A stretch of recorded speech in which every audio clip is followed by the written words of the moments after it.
方，在应急撤离时按指示路线撤离，撤离时禁止携带任何器物。In February 2019, while flying to Chiang Mai, Thailand, I had a layover in Beijing that was about 24 hours. As an American with a U.S. passport, I was able to utilize China's visa-free transit policy that allows travelers to leave the airport and visit certain cities without a Chinese visa. I arrived in the evening and used public transportation to get to my hostel, which was a traditional Chinese courtyard-style house.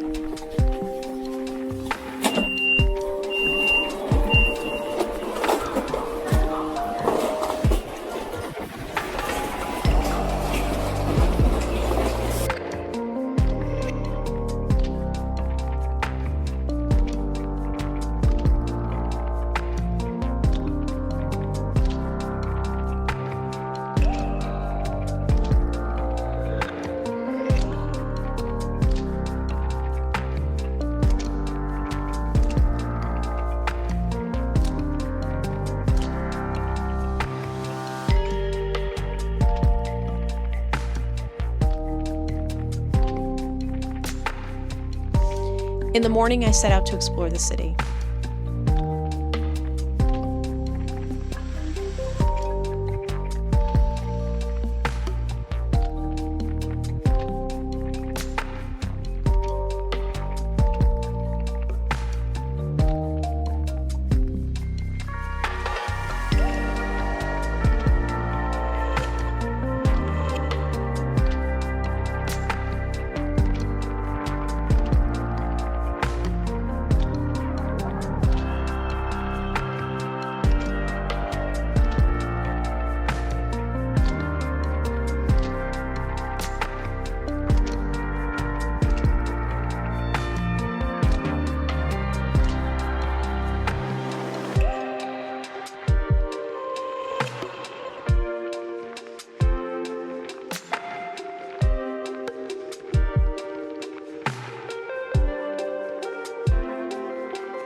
First, I made my way to Tiananmen Square with my obligatory McDonald's and Starbucks stops along the way.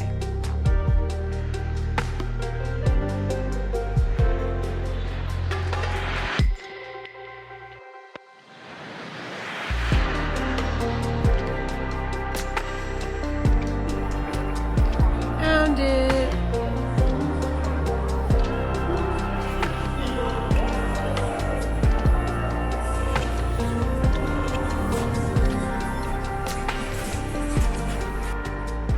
I have 2 more to add to my collection.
Before I knew it, it was time to head back to the airport and continue on to Chiang Mai, Thailand. My next trip to Asia, I'll have to take a few days versus a few hours. As of the time of taping this video, citizens of more than 50 countries, including the US, are eligible to enter China via one of 60 different points of entry for up to 240 hours, which is about 10 days. Some things to know about this policy, though. This is something you do on arrival. You go up to a desk when you get into China. You don't go to a consulate beforehand. This isn't like a traditional visa where you have to get certain approvals and do certain documents in advance. This is all done on arrival. You usually need to have your entry and exit on the same itinerary and leaving and entering from the same port. So for example, for me, I flew from New York to Beijing, stayed for 24 hours, and then flew on to Chiang Mai, Thailand on the same itinerary. This also means that if you're going to be checking luggage, it's usually going to get checked through to your final destination. So anything that you're going to need for the time in China, you'll have to have it in your carry-on because you won't have access to your checked luggage. I would also like to stress that I am a travel agent. I am not an immigration lawyer. So all of this is just for basic information about possible options for visiting China. For further information for U.S. citizens, you can visit the State Department website, or you can also visit the websites of the various consulates for China. As always, if you found this video helpful, please give it a like, leave me a comment, and feel free to subscribe so you don't miss any future videos.